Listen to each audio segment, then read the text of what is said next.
आज होली थी। बाहर सभी लोग होली के रंग में डूबे हुए थे। कोई किसी को रंग लगा रहा था तो कोई गुलाल, कोई किसी पर रंगों भरी पिचकारी मार रहा था तो कोई कीचड़ में लिपटा हुआ कुछ अलग ही नज़र आ रहा था। लेकिन सभी की ज़बान पर एक ही बात थी, होली है भाई, होली है, बुरा न मानो, होली है। लेकिन बाहर के इतने शानदार रंगों से अनजान दीपेंद्र अपने कमरे में बैठा मोबाइल में गेम खेल रहा था। तभी उसकी आंखों पर किसी ने पीछे से अपना हाथ रखा। दीपेंद्र, कौन? माला। अरे पहचानिए पहचानिए। दीपेंद्र, माला? माला भाभी? माला, अरे वाह देवर जी, आप तो तुरंत पहचान गए।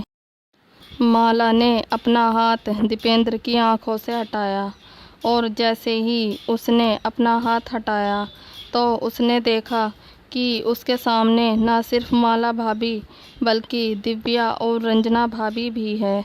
दिव्या और रंजना भाभी के हाथों में ढेर सारा रंग था। दीपेंद्र कुछ समझ पाता उसके पहले ही उन लोगों ने उसके चेहरे पर रंग लगाना शुरू कर दिया। तीनों भाभियाँ, होली है होली, आज तो हम आपको ऐसे रंगेंगे कि रंग छुड़ाने में आपको कम से कम 10 दिन लगेंगे। हाँ, ये कहकर उन लोगों ने फिर से दीपेंद्र को रंग लगाना शुरू कर दिया।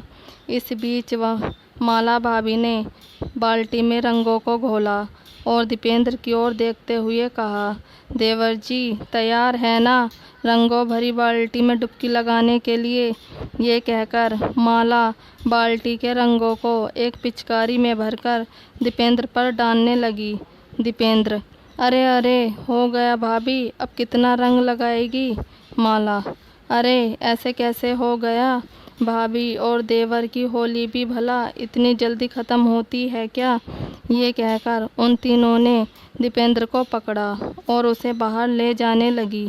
दीपेंद्र, अरे कहाँ ले जा रही है मुझे आप लोग? दिव्या, आप भी ना सवाल बहुत पूछते हैं, चलिए ना जहाँ ले जा रहे हैं। उसके बाद तीनों भाभी दीपेंद्र को एक रंग के भरे टब के पास ले गई। दीपेंद्र ने जब रंगों से लबालब भरे उस टब को देखा तो बोल पड़ा, ओ तेरी, अभी और भी रंग बाकी है। दीपेंद्र की बात अभी ख़त्म भी नहीं हुई थी कि दिव्या भाभी ने उसे जोर का धक्का मारा और वो उस टब में जा गिरा। उसके बाद सारी भाभियाँ ज़ोर ज़ोर से खिलखिलाकर हंसने लगी और उससे कहने लगी, रंजना, क्यों देवर जी, आ रहा है भाभियों के साथ होली खेलने का मज़ा?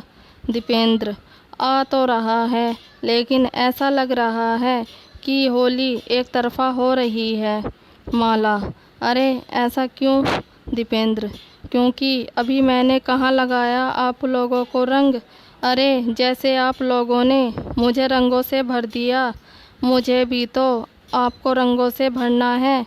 ये कहकर वो टब से बाहर निकला और तीनों भाभियों को टब में धकेलने लगा। दिव्या, अरे यार ये देवर जी क्या कर रहे हैं?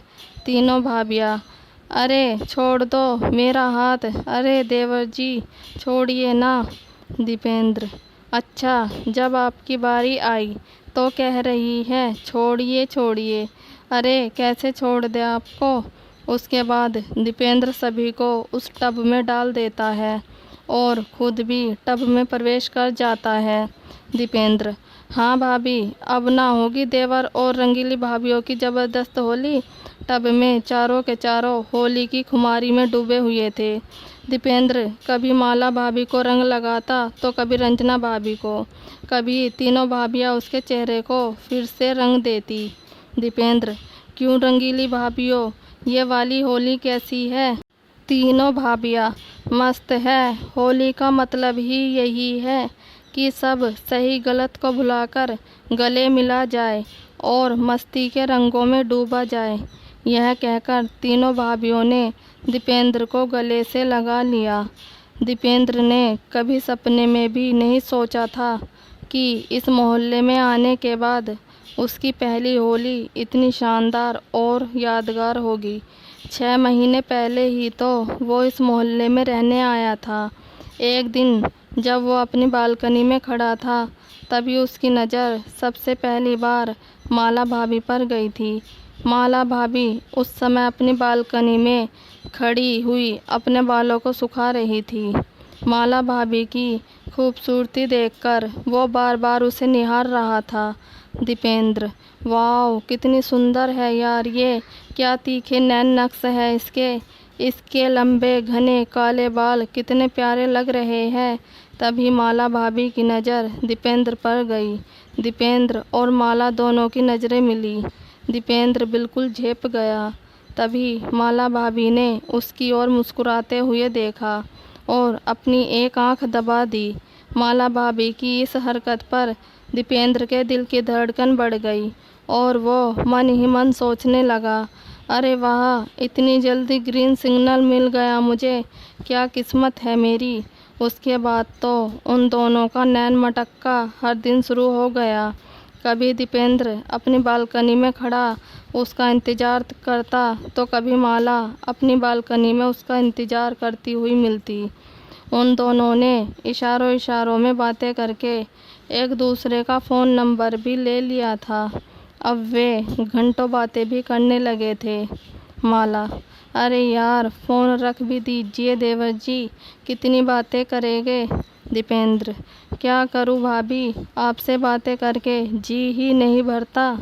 माला, वो तो ठीक है, लेकिन कुछ बातें कल के लिए भी रहने दीजिए मेरे प्यारे देवर जी, क्योंकि मेरे पति का फ़ोन आने वाला है।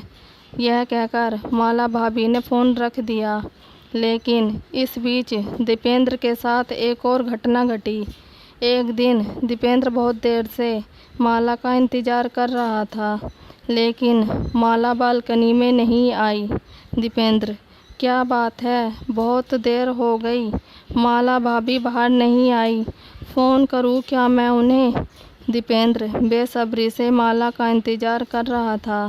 तभी उसकी नज़र माला की बालकनी में एक और खूबसूरत औरत पर गई। पहले तो दीपेंद्र को लगा कि वो माला ही है, लेकिन फिर जब उसने गौर से देखा तो उसे पता चला। दीपेंद्र, अरे ये कौन है, पहले तो कभी माला भाभी के यहाँ नहीं देखा। माला, रंजना और दिव्या एक ही बिल्डिंग में रहते थे। तीनों में बहुत ही ज़्यादा बनती थी। इसका सबसे बड़ा कारण था कि वह तीनों की तीनों बहुत ही खुले विचारों की थी। माला ने जब अपने दोस्तों से दीपेंद्र का जिक्र किया तो तीनों उसके बारे में चर्चा करने लगे। दिव्या, सच में यार बहुत ही हैंडसम है वो। रंजना, अच्छा, पर यार ये तो गलत बात है ना, पिछले 1 महीने से तू जिंदगी के मज़े ले रही है और हमें अब बता रही है। माला, बता तो दिया ना, छिपाया तो नहीं। दिव्या, अरे हमसे क्या छिपाओगी रानी, हम तो दीवार के आर पार भी देख लेते हैं। दीपेंद्र रंजना को देखकर ख्यालों में खोया हुआ था। तभी बालकनी में माला और दिव्या भी आ गई। उसके बाद वो तीनों दीपेंद्र को देखकर मुस्कुराने लगी और उसे इशारों से मिलने के लिए बुलाया। दीपेंद्र जब पहली बार उनसे मिला और उन तीनों ने उसे जब ये बताया कि वे सभी उसे बहुत पसंद करती है, तो दीपेंद्र के मन में तो लड्डू फूटने लगे। वो मन ही मन सोचने लगा, वाह, इसे कहते हैं किस्मत का धनी होना, एक साथ 3 रंगीली भाभीयों का प्यार। वाह दीपेंद्र, क्या किस्मत पाई है। माला, रंजना और दिव्या के पति बाहर जॉब करते थे। वो साल में कुछ दिनों के लिए अपने घर आते और फिर वापस लौट जाते। उन्हें अपनी पत्नियों पर बहुत भरोसा था, लेकिन वो उनके भरोसे को तार तार कर रही थी। बहरहाल दीपेंद्र तीनों रंगीली भाभीयों के साथ होली का आनंद ले रहा था। तभी वहाँ वो हुआ जिसकी उम्मीद किसी को नहीं थी। माला, रंजना और दिव्या भाभी के पति वहाँ पहुँचे और उन्होंने अपनी पत्नियों को इस बेशर्मी में दीपेंद्र के साथ देखा तो उन सभी का पारा 7वें आसमान पर जा पहुँचा। माला का पति, ये सब क्या है ये सब? माला: जी वो हम लोग होली खेल रहे हैं। पर आप लोग कब आए? आपने तो कहा था कि छुट्टी नहीं मिल रही है। माला का पति: छुट्टी मिल गई, और इस छुट्टी ने ही तुम लोगों की पोल खोल दी। अरे इस तरह से कौन होली खेलता है? हम लोग बाहर तुम्हारी खुशियों के लिए इतनी मेहनत करते हैं, और बदले में तुम लोग हमें ये दे रही हो। रंजना और दिव्या के पति भी अपनी पत्नी पर काफ़ी आग बबूला हो रहे थे। रंजना और दिव्या के पति: हम लोग भी तुमसे दूर रहते हैं। अगर हम लोग वहाँ ये सब कर रहे होते तो तुम्हें कैसा लगता? पति पत्नी का रिश्ता प्रेम और विश्वास का है, उसे इस तरह कौन आग लगाता है? दीपेंद्र, जो अब तक मस्ती में डूबा हुआ था, उसके दिल की धड़कन अब बहुत तेज हो गई थी। उसे लग रहा था कि उन तीनों के पति उसकी ज़बरदस्त पिटाई करने वाले हैं। वो भागने की ताक में था कि तभी माला के पति ने कहा, देखो तुम लोग हमारे साथ खुश नहीं हो तो हम तुम्हें छोड़ देते हैं।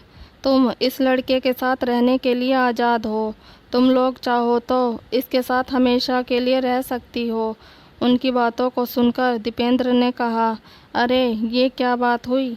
मौज मस्ती तक तो ठीक है, लेकिन साथ कौन रहेगा? और वो भी इनके साथ जो अपने पतियों की सगी नहीं हुई, वो मेरी क्या होगी? मुझे नहीं रहना इनके साथ। दीपेंद्र की बातों को सुनकर तीनों को बहुत ही अजीब लगा। उन्हें खुद से घृणा होने लगी। उन्हें अपने किए पर बहुत पश्चाताप भी हो रहा था। उन्हें पहली बार एहसास हुआ कि उन्होंने कितनी बड़ी गलती की है। पश्चाताप के आंसू उनकी आंखों में दिखाई देने लगे थे। माला: हमें माफ़ कर दीजिए, हम गलत राह पर चल निकले थे। दुनिया में सबसे बड़ा पाप किसी के विश्वास को तोड़ना है। हमने आपका विश्वास तोड़ा है, हमें माफ़ कर दीजिए हमें।